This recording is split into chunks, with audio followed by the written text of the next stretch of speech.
A very warm good morning to one and all who joined this webinar. Uh, our today's webinar is on fuel hydraulics, and I welcome our principal sir, Jain sir. So, on behalf of Shantilasha Engineering College, I welcome you all, and uh, I will introduce our today's speaker, Dr. R.K. Jain sir. He is the head of the Department of Civil Engineering, and uh, this specific webinar is organized for the students of PG and faculty members across the state and maybe across the nation.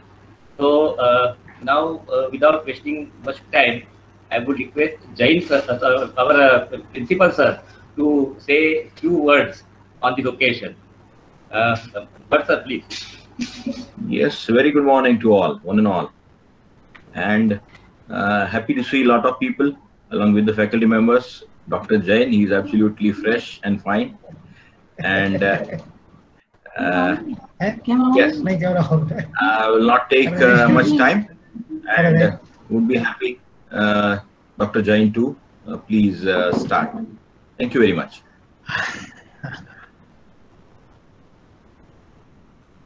Good morning. Good morning to all, respected principal sir, other faculty members, students, participants. This webinar is on fluvial hydraulics, the subject which usually offered in postgraduate program. Few of the institutions are offering in undergraduate, but very few institutions are offering in undergraduate. Specifically, this is a postgraduate subject. Just I was speaking that this is the subject which is offered in the postgraduate program.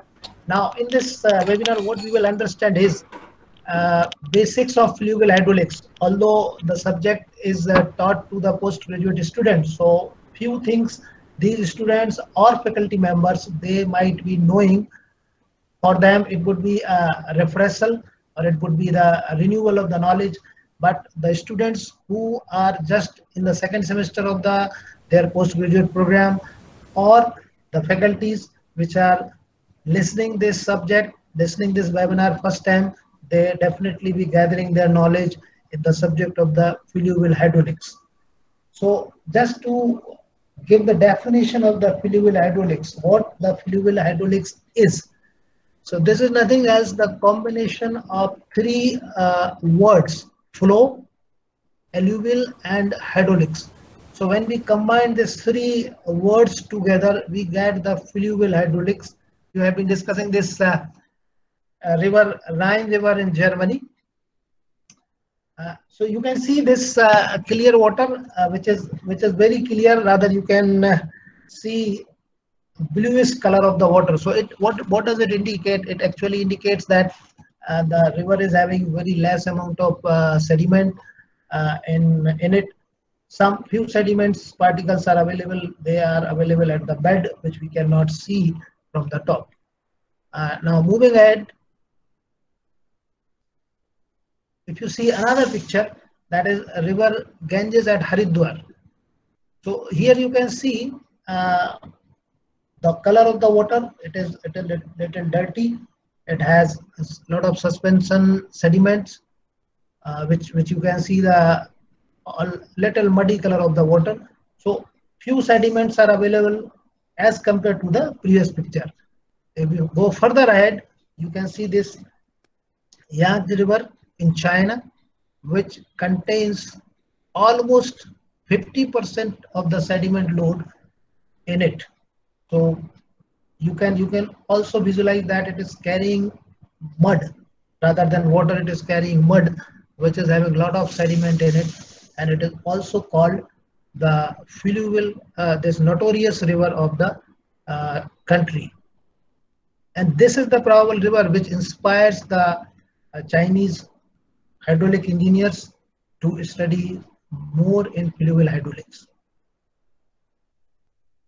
Now, what the mechanics of the sediment transport? Sediment transport or fluvial hydraulics, it actually based on this two phenomena, that sediment is transported by the velocity of flow or by the shear and normal stresses resulting from the flow turbulence. Now, these shear and normal stresses are not the same which we study in our solid mechanics, like principal stresses and shear stresses. This is not like that. This is something else which is resulting from the flow turbulence due to the turbulence velocity fluctuations in the mean velocity. Right.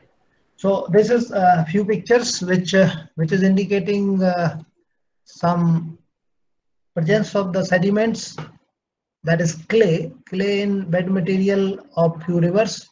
Particularly here we can see this is the presence of abundant clay in the bed material of Ganga. Most of the rivers generally do not carry clay in its bed material, but the rivers which are originating from hilly region, they have abundant amount of clay in it. So when we deal the fluvial in such kind of river, probably we have to be more cautious, because characteristics of clay are different from cohesionless sediment. This another view, you can see it is a mixture of cohesionless sediment like big gravels, or you can say the rubble or boulders are flowed along with the clay. A lot of clay is there in the river Ganga at Rishikesh. This is a picture which is available at Rishikesh. So when we go to the mechanics of the sediment transport in case of cohesive sediment, so as we know that if we a little bit go back into the soil mechanics, we have two types of soil particles. One is cohesionless sediment, which do not offer any bonding or which do not have any forces between or amongst them. But cohesive sediment, they have various attractive forces amongst the particle. If you add water to the clay, generally you can have plastic characteristics and many more characteristics. So when we say this mechanics of sediment transport, in case of cohesive sediment, something it is not like the same which we deal with the cohesionless sediment. When we go for the cohesionless sediment, it is transport of the sediment is affected by only particle submerged weight. No other factor is to be taken into consideration. But when we go for the cohesive sediment, or suppose any river which is containing few amount of clay in it, and you are calculating the bed load transport or calculating the suspended load transport, in that case you have to take various forces like attractive forces which is acting amongst the particle. So they are, as we know that they are composed of the very small particle which is having large specific area. So due to this, what happens, this physicochemical forces becomes much more important as compared to the particle weight. As I spoken earlier, that we will have to take into account some attractive forces, like they are the van der Waals forces, maybe the double layer, maybe the bond between the water and clay particle. Apart from that, you will also have to take into account this degree of saturation in case of the clay sediment, the type of shear application, whether you are going for the like unconsolidated condition or consolidated condition, like that. What would be the drainage condition, how much clay is present in it, and what is the type of clay. So these all factors will also come into picture when we deal with the cohesive sediment transport. Although majority of the rivers or majority of the calculation we generally do on the basis of the cohesionless sediment, because maximum river are having cohesionless sediment in it.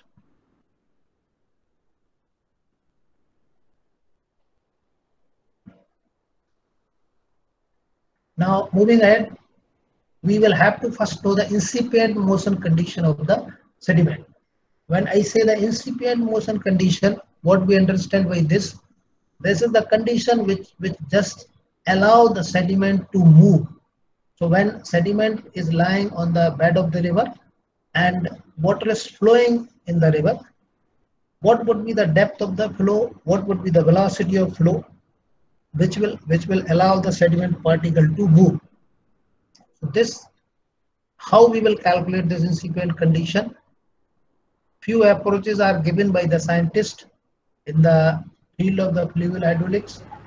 Yes, so I have been talking about this incipient motion condition of the sediment, where we have to determine the condition which will allow the sediment to flow, or just sediment is about to start to move.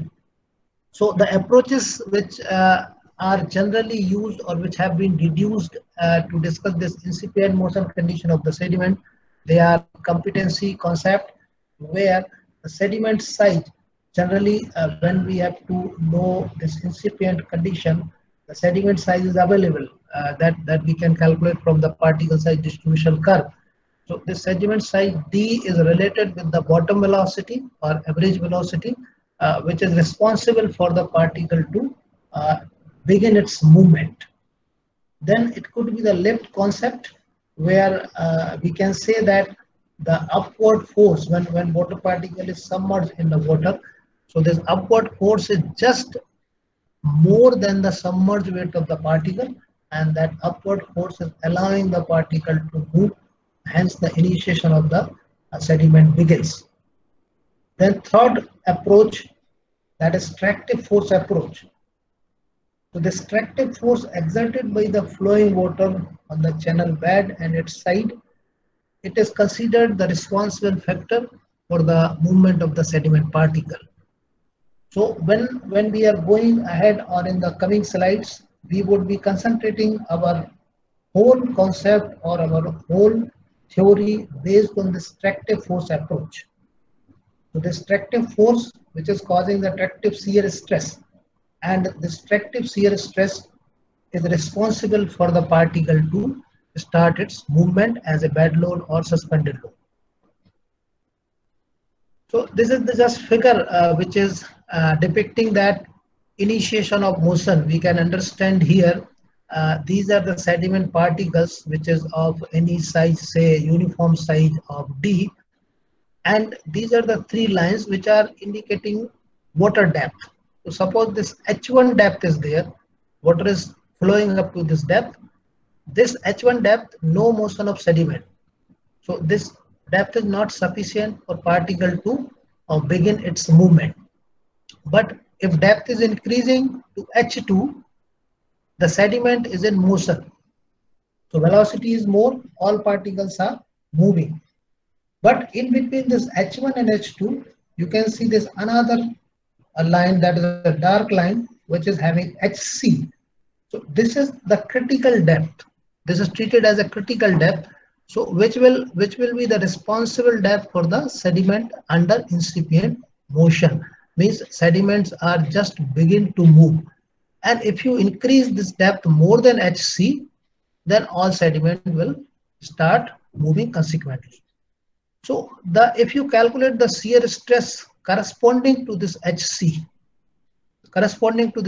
we calculate the shear stress, which we generally know that gamma rs. If you recall it, your fluid mechanics, the shear stress is nothing else gamma rs. So the same thing is written here.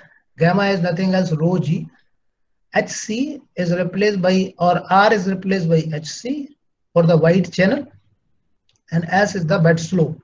So this gamma rs or rho g hcs, that is a critical shear stress.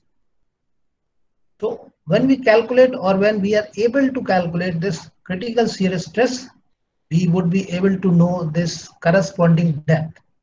So reversely, if we are knowing the critical shear stress for a particular particle, then we can calculate the depth at which the incipient motion condition of that size of the particle will take place.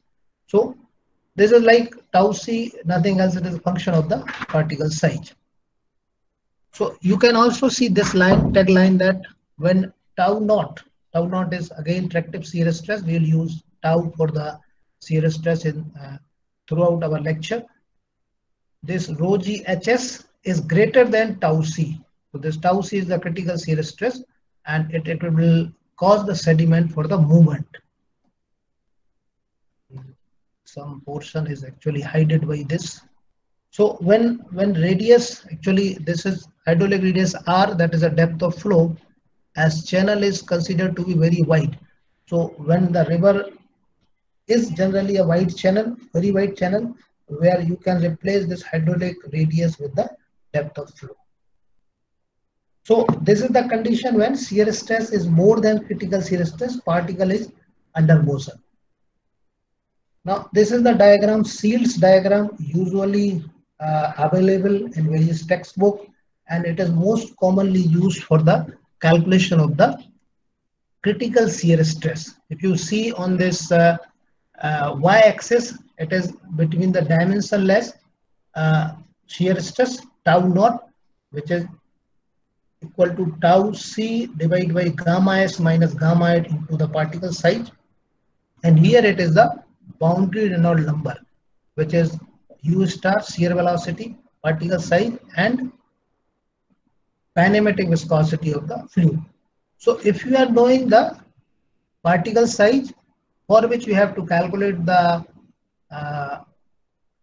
critical shear stress tau c.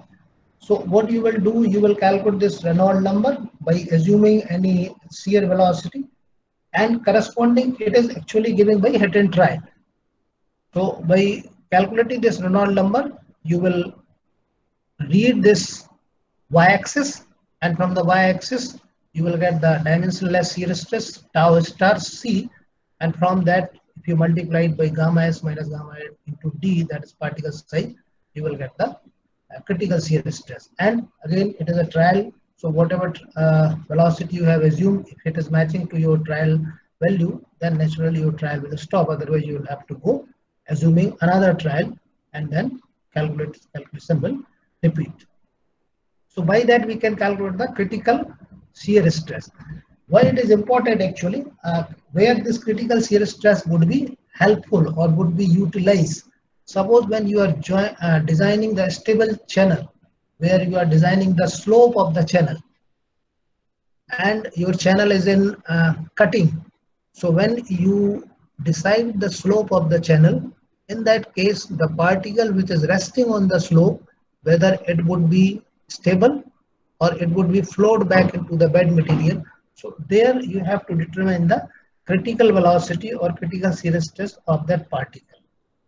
And once this shear stress is exceeding the critical shear stress, all particles are moving. So in that situation, we will have to calculate the bed load which is flowing through the bottom of the channel. These are the few figures. You can see that initiation of motion, just to show that how the initiation of motion will take place in the experimental fluid, how you will judge. So suppose this was the actually it is a cohesive sediment. You can see the yellow color. So clay is laid or mixed with the sand and gravel, and it is laid in channel, and then suppose water is flowed. So at certain depth or certain velocity, you are not visualizing any change in the bed of the channel, but as velocity increases or depth of the flow increases, you can see certain line which is forming on the sides as well as on this another side of the channel. You can also see some big lines are forming. So this particular shear stress, if you calculate gamma into R into S, that would be treated as critical shear stress for this kind of sediment which is laid in this channel. So just an illustration. This is another view. We can see this bed surface showing the initiation of detachment or movement in the form of mass erosion, where numbers of potholes you can see they are getting developed on the bed of the channel. Now as the shear stress is increasing and sediment particles are beginning or begins movement, then the forms, bed forms, you will see the features develop on the bed of the channel. So those are generally called as the bed forms. So here you can see a little view, like when you can see this tau naught equals to tau c. So the bed shear stress is equal to the critical shear stress.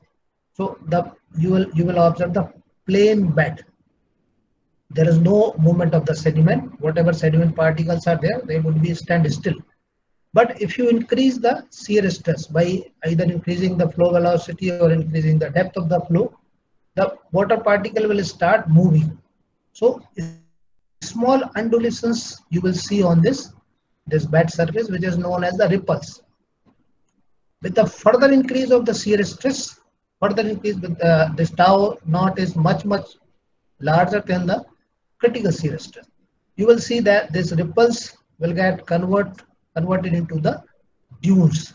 So large triangulation shape undulations, we can say, which is visible on the channel surface, where the erosion will take place from the upstream and deposition will take place from the that is downstream.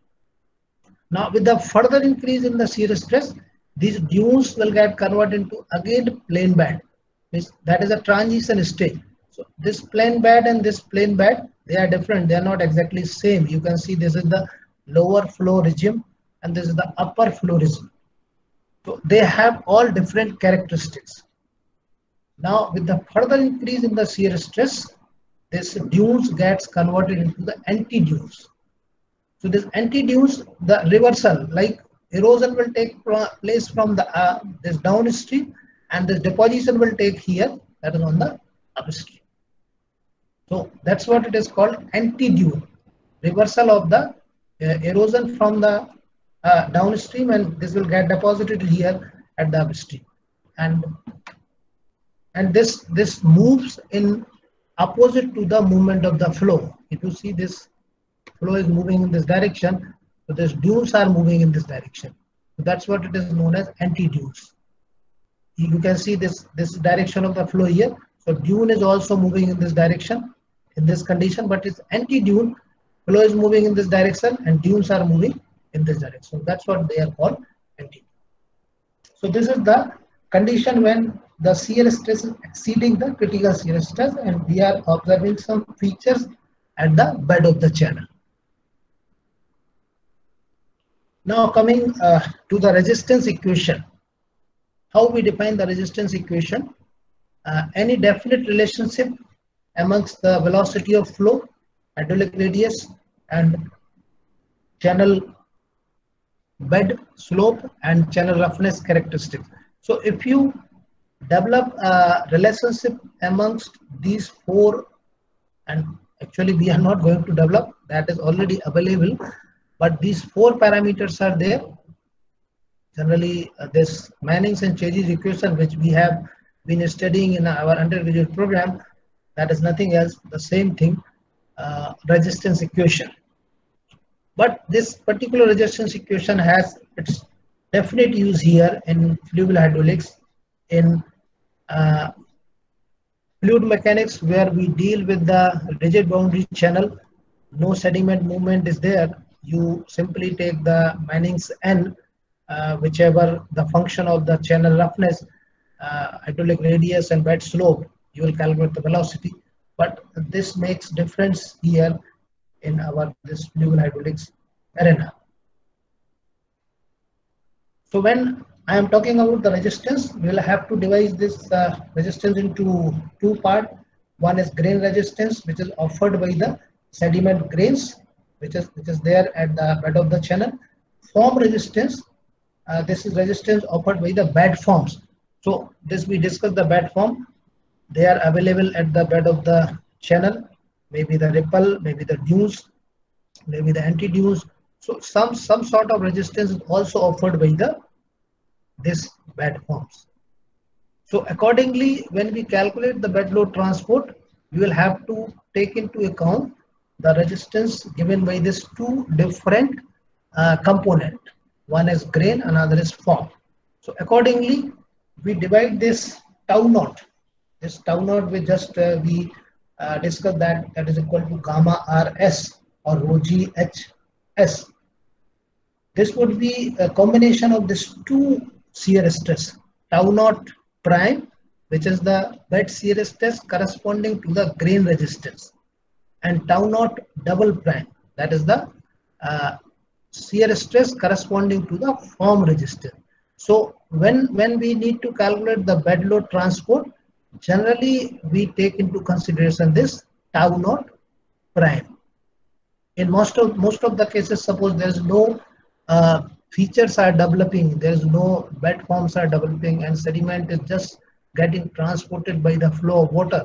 So in that case, what we have to take into account is tau naught prime would be taken into account for the calculation of the bed load transport. So that's what this division of resistance will take place. Now, this another concept, hydraulic radius, which just I have given here, tau equals to gamma RS. So this hydraulic radius corresponding to the bed. Why this terminology is actually needed? We can directly take R in our calculation, but it is not the same which we will take in calculation of the shear stress in lined channel. The scenario is different here. If you see the experimental flume, this experimental flume is having the glass walls. The side walls are made of the glass or sometimes perspex sheet, and at the bed of this flume, the sediments are lying. So the roughness is different. Roughness is here at the bed of the channel is different. At the side of the channel, since they are of glass wall, this is also different. So what we have to convert, or just I can read this equation is applicable at boundary of channel, that is bed as well as sides are made of the same material. And same thing happens in the case of the river also. If you see the river, it is carrying sediment at the bed of the channel, whereas in the flood plains some vegetations are available, or the characteristics of the flood plain is different. So we'll have to use RB in place of R in the calculation of the tractive shear stress. So this tau will not be gamma RS, but it would be gamma RBS, which we'll see in the next slide. So this tau would be gamma RBS. Now question comes that how we will calculate this hydraulic radius corresponding to bed.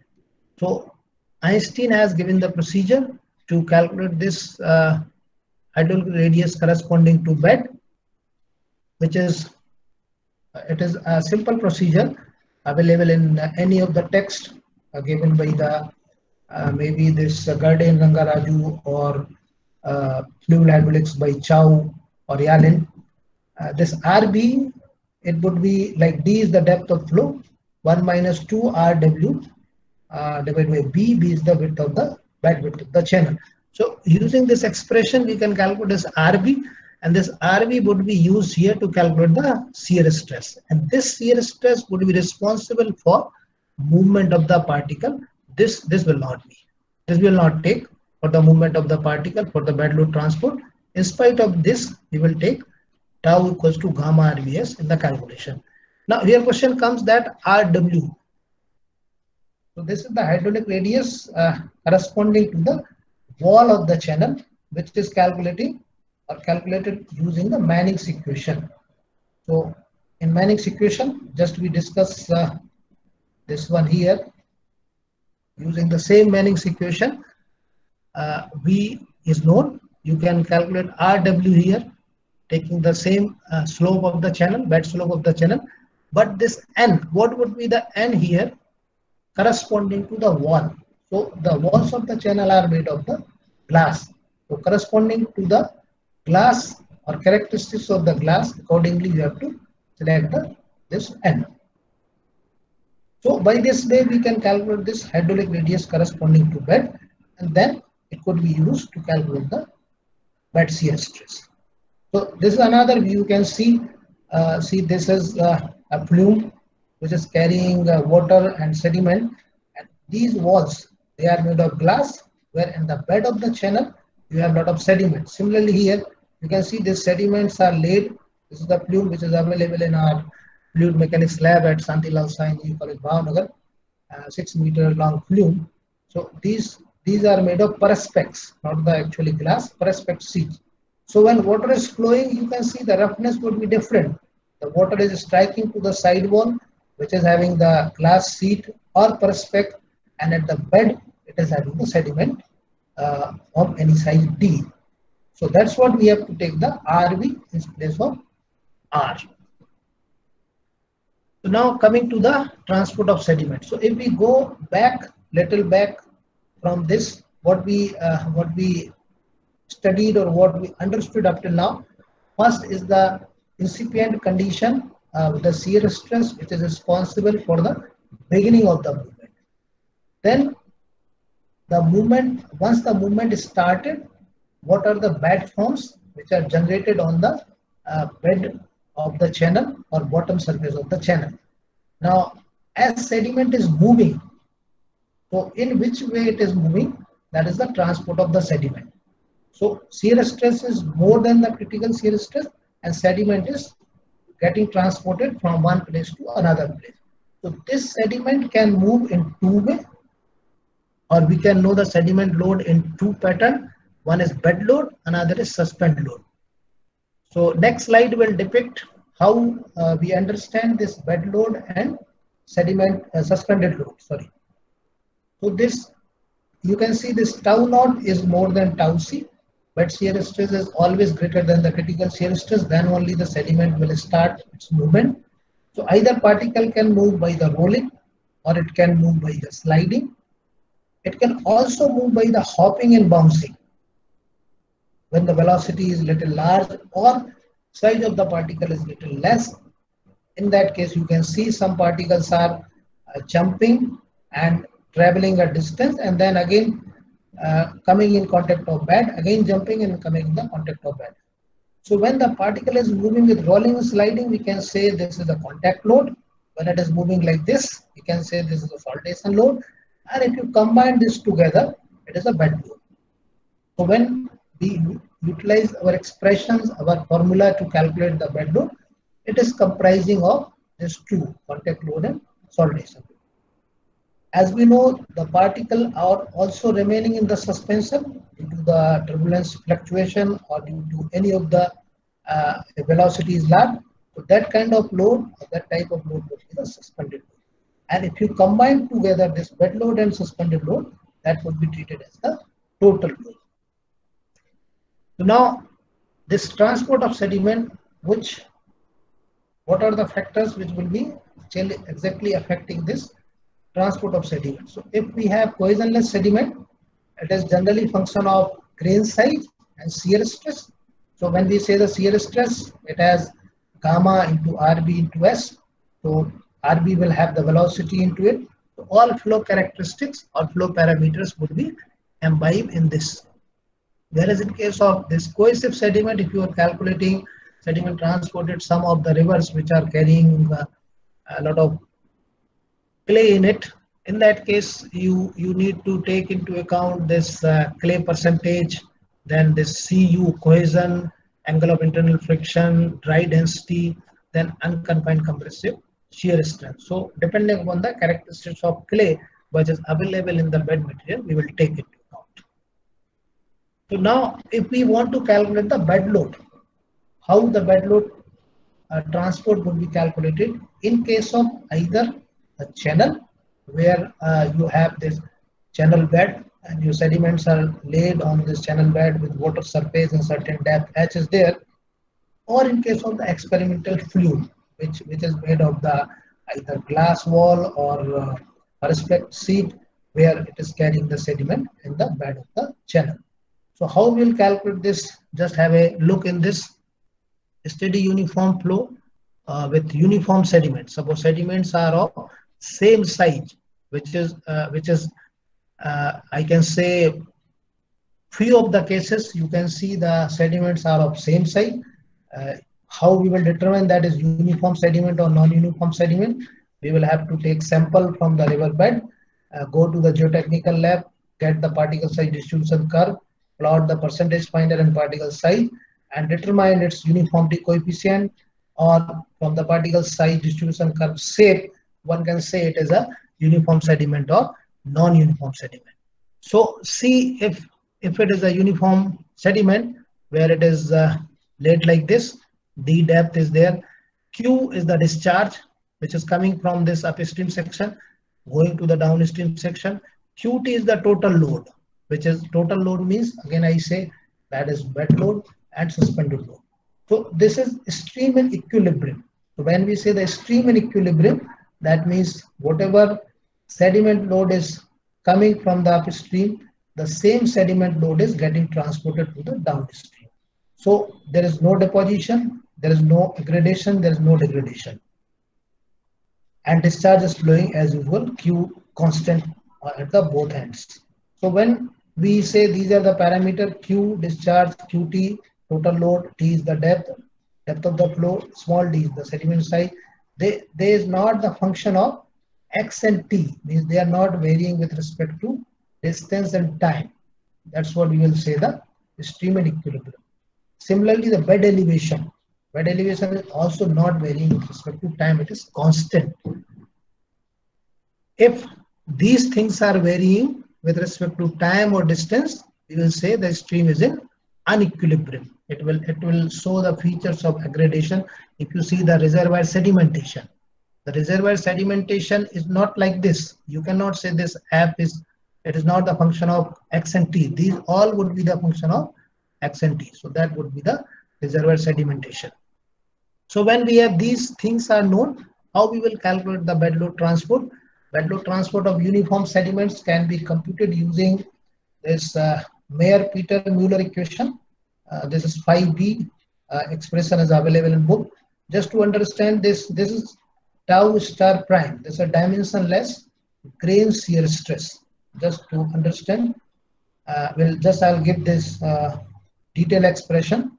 Misri et al. Another equation is available, which is given by 4.6 tau star prime raised to 8 for this range. So this tau star prime is dimensionless grain shear stress, whereas 5B is the dimensionless bed load transport parameter. So this bed load, what we will calculate in this equation or from this equation, we will get this 5B. We will calculate this 5B for the known value of the tau star prime. So this calculation of tau star prime is again I should say the lengthy task, or it is a task. So we have to understand exactly how tau star prime is getting calculated. So 5B is expressed like this: QB upon gamma S minus gamma F GdQ. You know well, gamma F is the specific weight of the fluid, that is water, and gamma S is the specific weight of the solid or soil, which is generally 2.65 into 9810 Newton per meter cube. Now, if you calculate 5B, from using this 5B, you will calculate QB. QB is same thing which we are, the target of which we are achieving. So bed load transport of sediment in Newton per meter per second. So per meter of the channel and per unit time, how much weight of the sediment a river is transporting, that is the bed load. So these sediment size, these are the specific weight. Now this dimensionless grain shear stress, which we have in this equation, this tau star prime, which would be calculated using tau naught prime, gamma S minus gamma F D. D is known, particle size is known. Now tau naught prime, how we will calculate tau naught prime? This would be given by gamma F RB prime S. Now this, what is this RB prime? This RB prime is the hydraulic radius corresponding to the grain resistance. Now as I have given that hydraulic radius corresponding to bed, that was RB.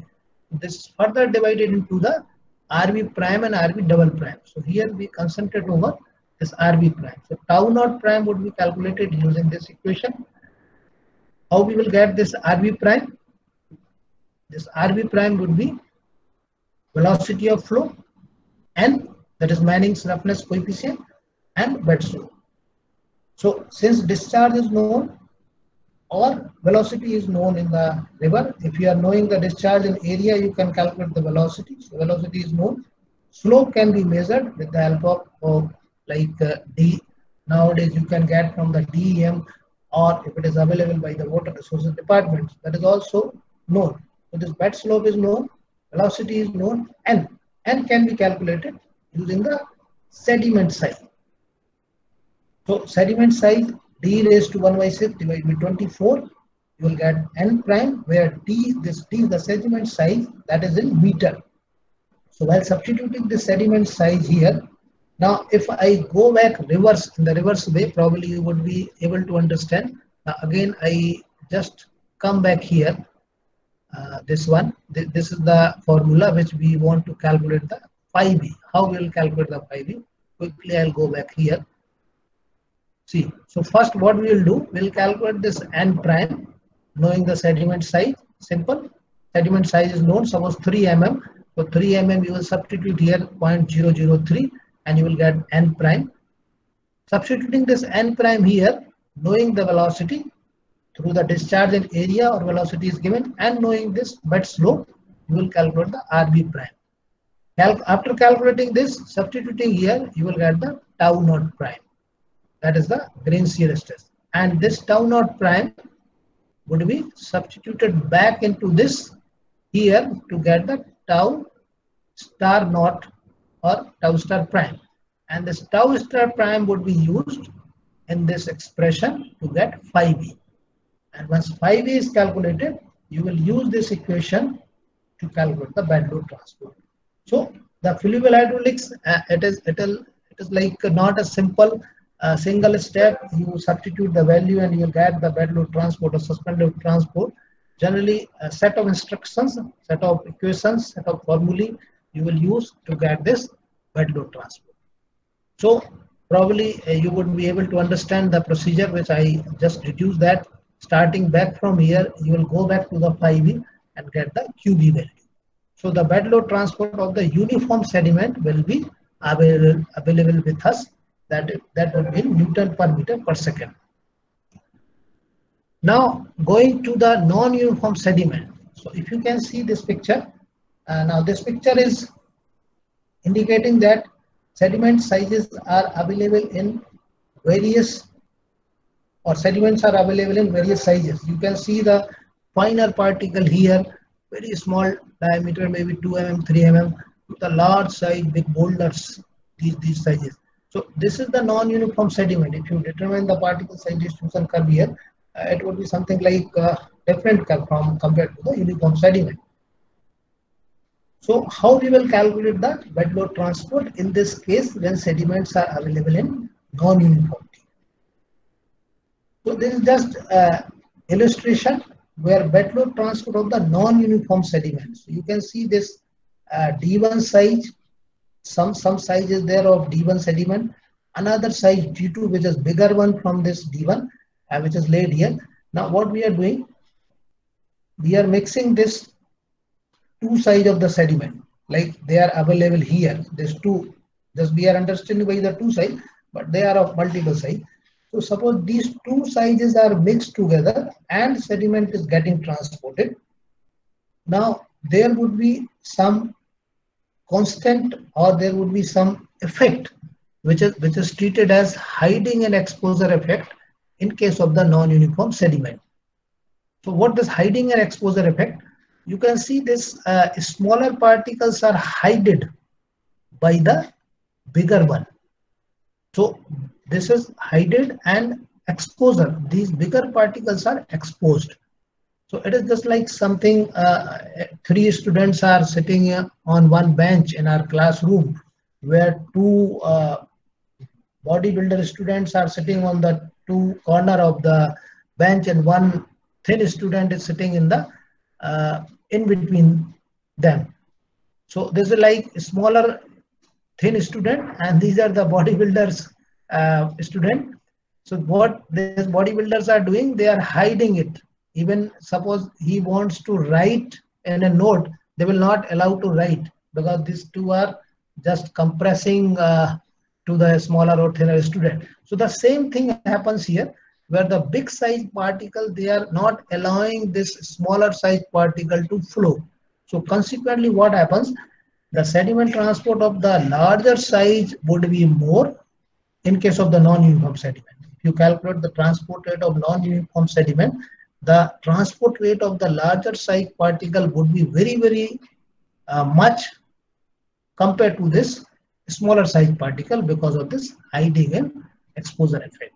So this figure wants to explain that thing. Now, when we have to calculate the bed load transport of the non-uniform sediment, it can be calculated using the same equation, tau naught prime upon gamma s minus gamma d. This constant or coefficient is to be taken into account, that is exposure cum sheltering or hiding coefficient, which can be obtained using procedure given by the Patel and Rangaraju. That is also available in book. One can see and go to calculate this xi b. This is xi b, and using the same equation you will calculate 5e, and again from the 5e you will obtain the bed load transport. So these are the few pictures how we calculate, or how we rather collect the bed load sample in actual river site, or at the actual river site. So this is when we grab bed load sampler, it is dipped into the river bed and operating.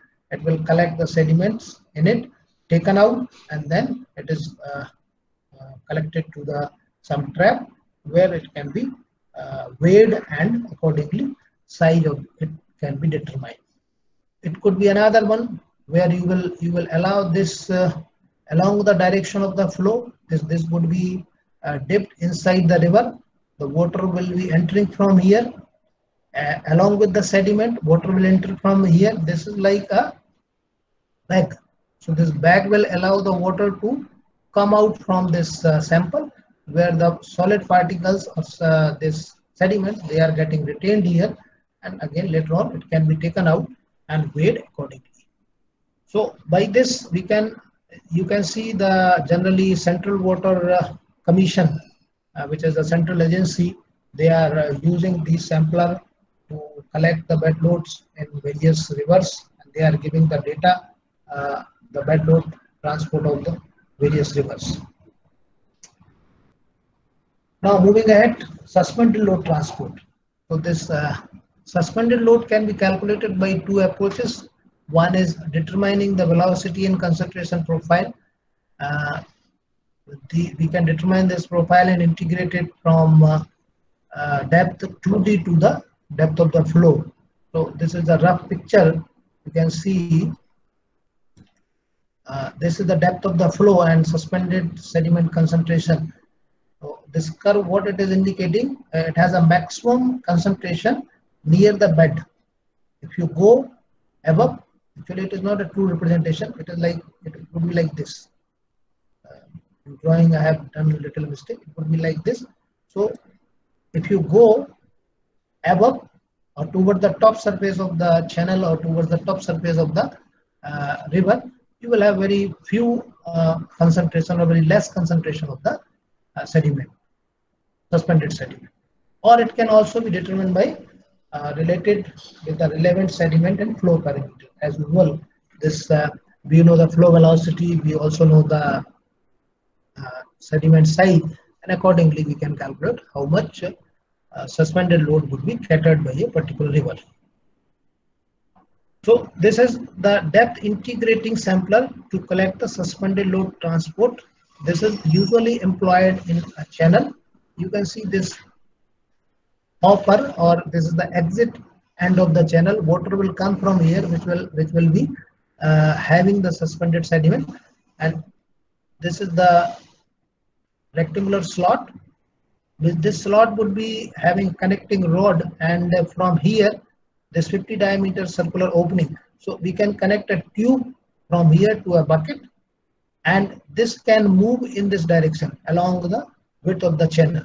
So from this handle and other arrangement, so we can move this sampler from here to here as water is coming along with the suspended sediment in this channel, and connected to a bucket from this opening, and we can collect the sample. So this is a depth integrating sample which can be. You can also see there's another sample where this is a say cylindrical rod or PVC pipe which has opening at different levels. It has opening at this level, it has opening at this level, it has an opening at this level, and you can collect this connect this opening to a different tubes, through a different tubes to the buckets, and you can collect the sample at different elevation. Why it is necessary? As I have just spoken that this concentration is not constant throughout the depth of the flow. So what you have to do, you have to collect the sample at this depth, you have to collect the sample at this depth, and so on, to determine this concentration profile. So accordingly, you can collect this suspended load transport sample. These are the few another pictures like bottle type sampler. You can simply dip into the river, and this water will enter into the bottle, and you can take it out. And again, you can calculate the suspended load by evaporating first, just allowing the sediment to settle at the bottom of the bucket, and then draining out the water, and remaining bottom portion of bucket you can put in a pan, and you can put that pan into the oven, and after 24 hours you will see that all water gets evaporated, and the suspended load will remain in the pan, and that can be weighed out to calculate the suspended load transport. So this is another sampler which can be lowered down to the river to calculate this suspended load. Now, if you are knowing the flow parameters, how you will calculate this suspended load transport of the uniform sediments, as the bed load transport of uniform sediment we have calculated using some equations. Another equation, phi s would be given by this, tau naught. Tau naught is again this one, gamma f RBS. It is simpler in this case rather than bed load transport. So you calculate RB giving by earlier equation which I have given. You calculate tau naught for the known slope and known specific weight of the fluid, which is known 9810 Newton per meter cube. And substituting this value here, knowing the sediment psi, you will calculate this phi s, and from phi s you will be having this another equation where we have to calculate this QS. So this QS is the suspended load transport rate in Newton per meter per second. So this is also all all remaining factors are known. We substitute here, we'll get the QS. So by this way we can calculate the suspended load of uniform sediments. And in case of non-uniform sediment, again you have to apply the same exposure and central coefficient, which procedure is also available in books. Now, knowing these all calculations like bed load transport and suspended load transport, second part, what is the application, whatever we have discussed up till now, where we apply these things. We have calculated bed load, we have calculated suspended load, we have known the bed forms, we have known the incipient condition. So as these are the not new things for the civil engineers, all civil engineer students, they know that estimation of sediment load in an alluvial river, we want to calculate. Erosion from catchment, there also we need to know the incipient condition, when the sediment will start its movement.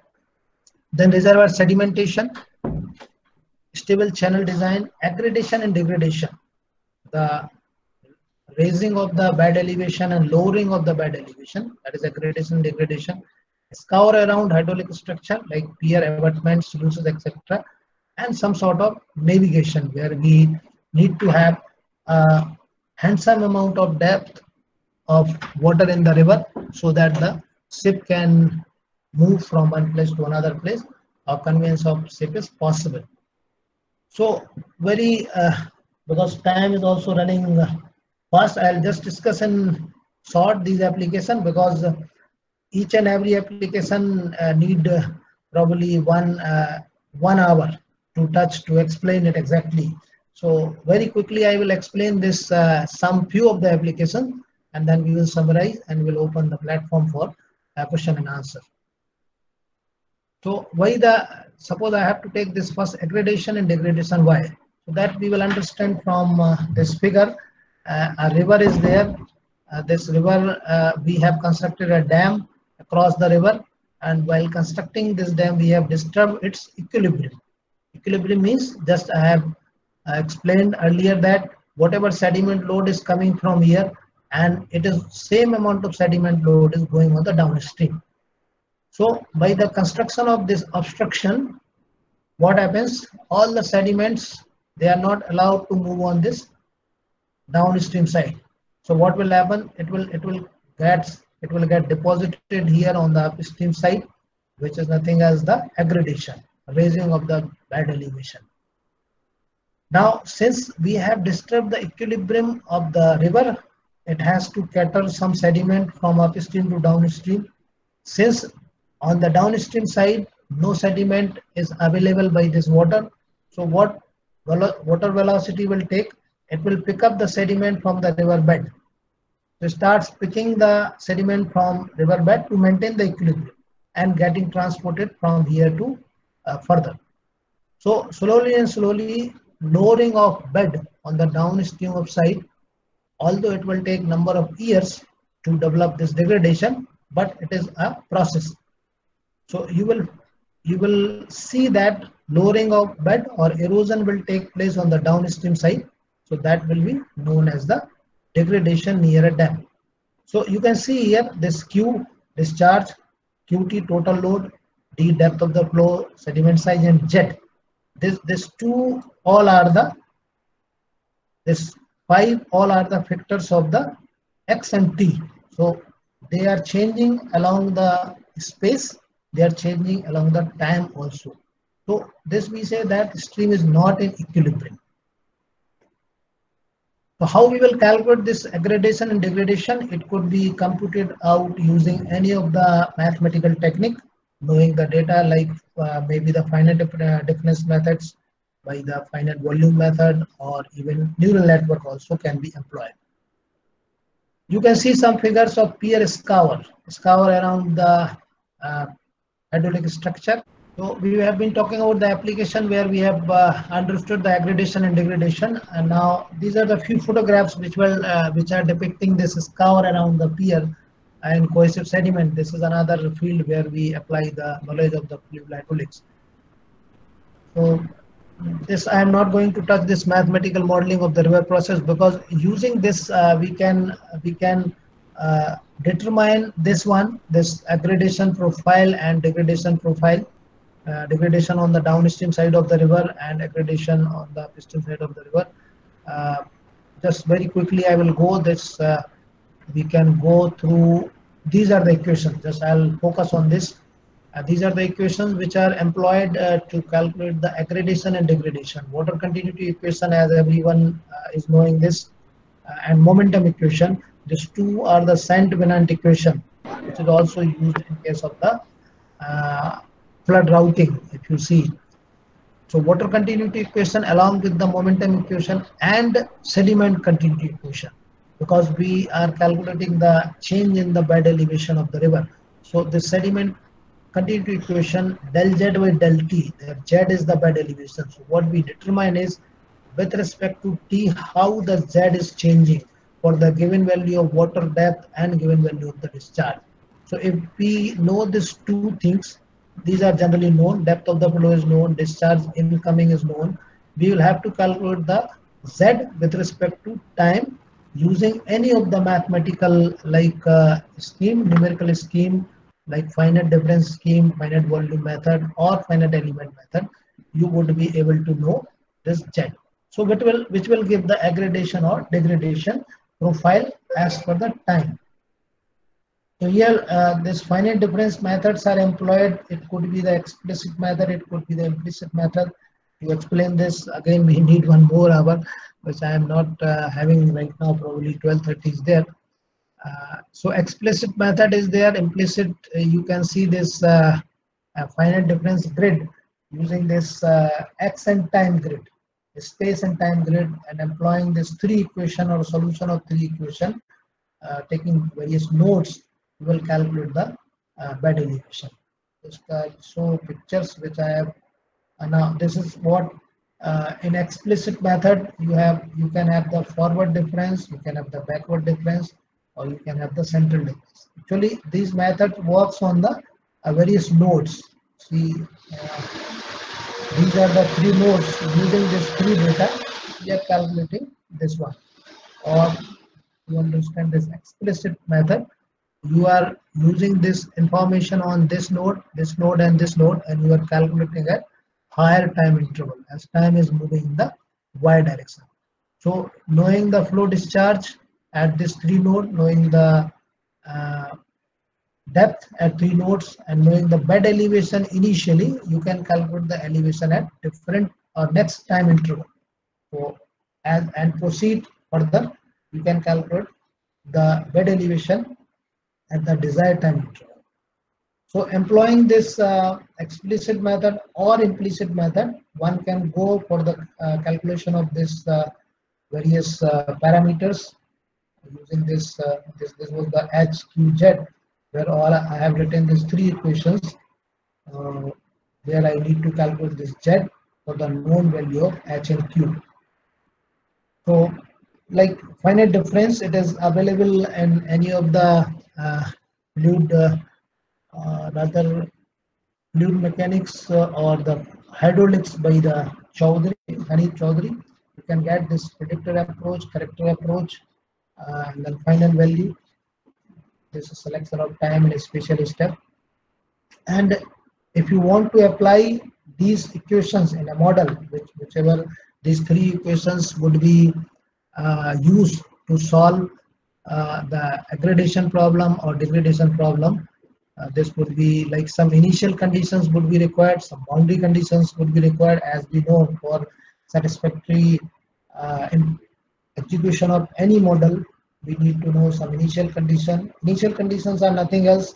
You are knowing the initial, what is the depth is there, what is the flow depth is there, what is the discharge is there, what's the elevation initial. Boundary condition, maybe you are knowing that in terms of bed elevation. In terms of bed elevation, initially what is the bed elevation is available. Applying this boundary condition, you can calculate the next time interval Z. So just depicting this figure, you can see the outcome of the model. If you run the model to solve these three equations, which have given this two sentiment equation and one sediment continuity equation, you would be able to compute this aggradation in channel in uniform cohesionless sediments. So you can see this is the initial bed surface before the run of the channel, and at the duration of 40 minutes, after the duration of 40 minutes, what is the bed elevation? This is the bed elevation observed. The dark triangles are observed and computed. Whatever you have computed using your model, finite difference model, this is what is the computed. Similarly, the water surface, initial water surface was this one. It has raised due to this raising in the elevation, and you can compute this observed as well as compare with the computed one. Similarly, degradation is nothing as the lowering of bed. So initial bed level is this one dotted line. Now you can see duration of 1 hour. This was the observed bed elevation at different section of channel, 8 meter, 8.59 and so on up to the 14 meter. And then you have employed your model, and this plane, rectangular or square, these are the computed one. So similarly, the water surface is also changing because of change in the bed elevation. So similar one I mean to say is these three equations which I have just given in upper slides. You can solve these three equations using any of the mathematical scheme or numerical scheme, maybe the finite element, maybe the finite difference, or maybe the finite volume, where you would be able to compute the either aggradation or degradation in the river. Similarly, another one, degradation in the cohesive sediments in the one channel. Another example. So that's all. I'm not going to discuss this mathematical modeling in more detail because it will be a fresh lecture to start with, to explain all the equations very well, and I have just shown you the application. You can apply those equations, you can calculate aggradation, degradation, you can perform the scour experiments, you can even calculate the reservoir sedimentation using the given data, using even neural network or finite difference method. So that's all. Professor Soni. Yes, sir. If any questions are there, we can discuss. There are three questions up till now. Okay, so the first question is from Mayur Jain. Yeah. Mayur Jain. Yeah. He's asking about non-uniform sediments.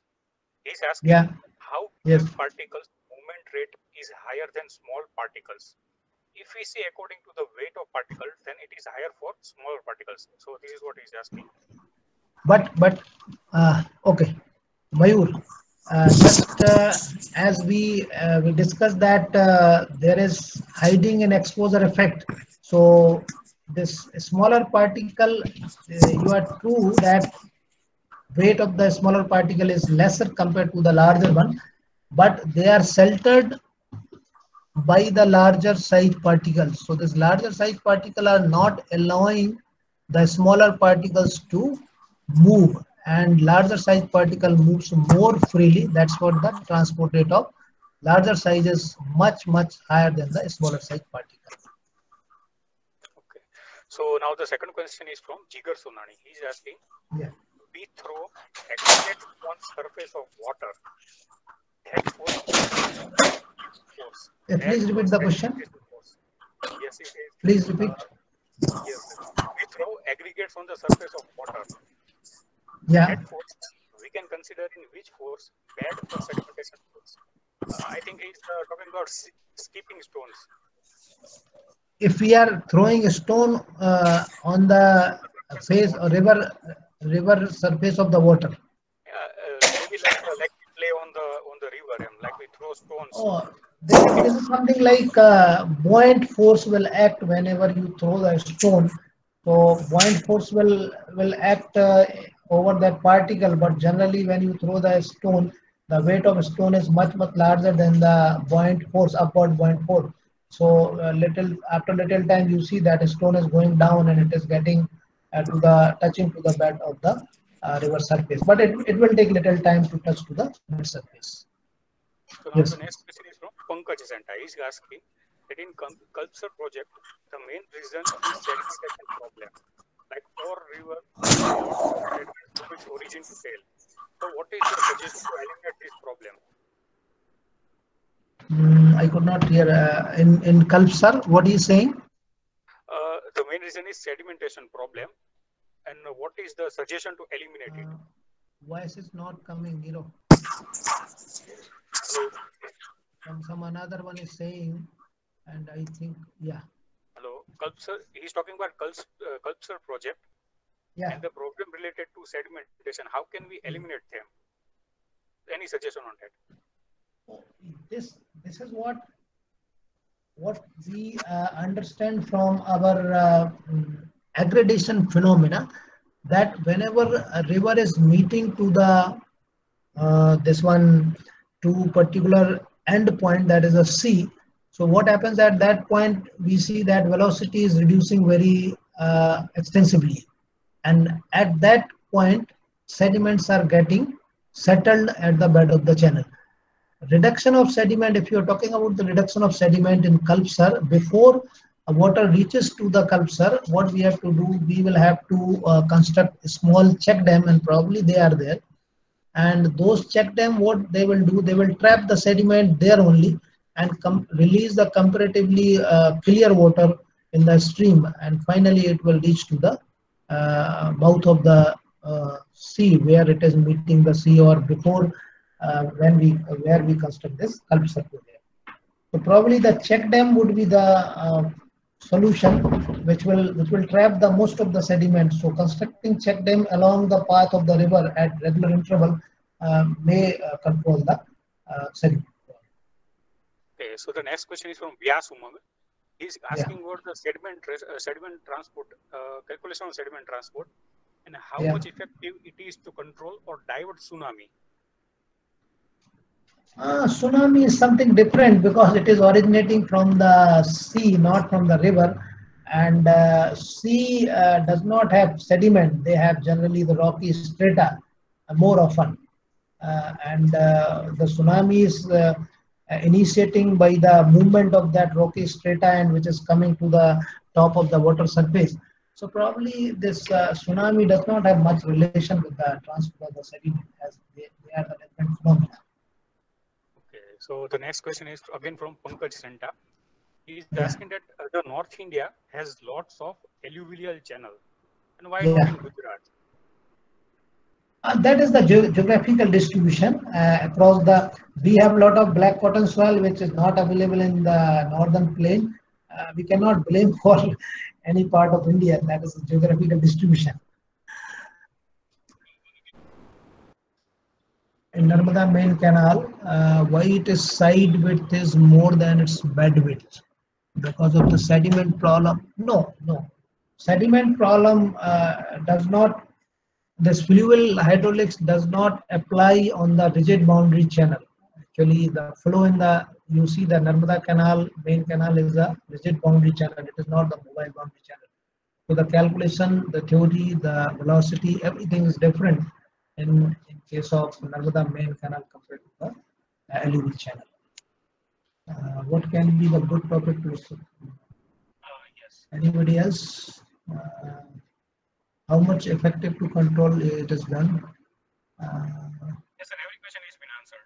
Every question has been answered. Okay. Kalp sir, yeah, this is there. Yes.